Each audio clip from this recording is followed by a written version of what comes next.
In July 2023, Russia announced its withdrawal from the grain agreement. In response to this, Volodymyr Zelensky said that it is necessary to continue to use the grain corridor, even despite the actions of the Russian Federation. No one has the right to destroy the food security of any people. If some group of people somewhere in the Kremlin believes that they have the right to decide whether there will be food on the tables in different countries, in Egypt or Sudan, Yemen or Bangladesh, in China, India, Turkey, Indonesia, then the world has the opportunity to show that blackmail is not allowed to anyone. The Black Sea Grain Initiative can and should continue to work. If without Russia, then without Russia.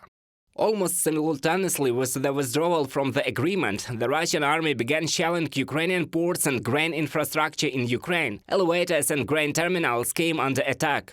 17 massive attacks since Russia's withdrawal from the grain deal, a 40% reduction in the export potential of ports, almost 300,000 tons of destroyed grain. This is an attempt by the Russian Federation to deepen the food crisis in countries that depend on Ukrainian products.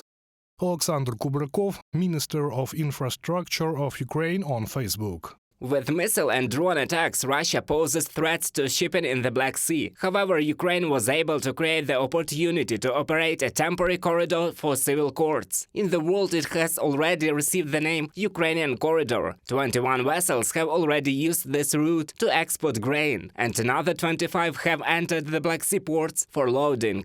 We did not have any agreements with the Russian Federation. We don't care where Russia came from. We had no relations with them in this regard. We will do what we consider necessary. We will move these grain ships to wherever we deem necessary, and we are not going to ask anyone for permission. Oleksiy Danilov, Secretary of the National Security and Defense Council of Ukraine, in an interview with Ukrainian radio.